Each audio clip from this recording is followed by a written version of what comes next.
તો આપણે આઈડિયા ભાઈ ધોનેરા બાજુ ને આવી ગયા પેલા મોરથલ ગોમન મસ્ત મજાનું કરી લીધું ઘોઘા મારે ને દીવો કરીને આપણે નીકળી ગયા પછી ધોનેરા તરફ ને આવી ગયા આપણે ડેડવાથી અમારા મુકેશભાઈ ને વિરાટભાઈ બેવડા ગાડીમાં ના બાજુ અમારા ભરતભાઈ બેઠા આગળ આઈડિયા એટલે જોવા મળે અમારા નાના મોટા સિંગર આ બાજુ પાછળ બેઠા હતા અમારી યોગેશભાઈ ઈયન મેલીને આપણે નીકળી ગયા બાઇક લઈને બજારમાં કેમ કે આપણે કરવાનું હતું નાસ્તો તો બાઇક લઈને આવી ગયા નાસ્તો કરવા માટે મસ્ત મજાનો કરી લીધો નાસ્તો ને આવી ગયા પાછા આપણે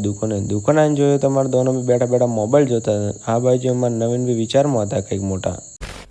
પછી આપણે ગાડીનો સેલ મારીને નીકળી ગયા કારગિલ તરફ કેમ કે આપણે હતું કામ થોડું તો કારગિલ જઈ પર મસ્ત મજાનું કામ પૂરું કરીને આવી ગયા પાછા દુકાને આવીને જોયું તો આ બાજુ અમારી યોગેશબેન ભેરોભી કરતા હતા ઝઘડો ઈયોનો કરાયું આપણે સમાધાન પછી આપણે જવાનું હતું બેંકમાં કેમ કે આપણો બેંક એકાઉન્ટ કરાવવાનું હતું ચાલુ થઈ ગયું હતું બ્લોક તો એ ચાલુ કરીને પાછા દુકાને આવીને જોયું તો આ બાજુ આપણે મસ્ત મજાની ચા બનતી હતી પાછી પી લીધી ચા એટલી વારમાં થઈ ગઈ તો આપણે ઘરે જવાનું ટાઈમ તો ગાડીને સેલ મારીને નીકળી ગયા હતા ઘર તરફ જવા માટે આ બાજુ અમારે મહેન્દ્રભાઈ ચલાવતા ગાડીને મસ્ત મજાનું થઈ ગયું હતું મોસમ દેખતા આપણે પહોંચી ગયા પાછા મોરથલ ગામમાંથી કામ બોમ પૂરું કરીને આપણે નીકળી ગયા પાછા ઘરે તો આવા નવા વિડીયો જોવા માટે તમે આડીને ફોલો કરવાનું ના ભૂલતા મળીએ આપણે કાલના નવા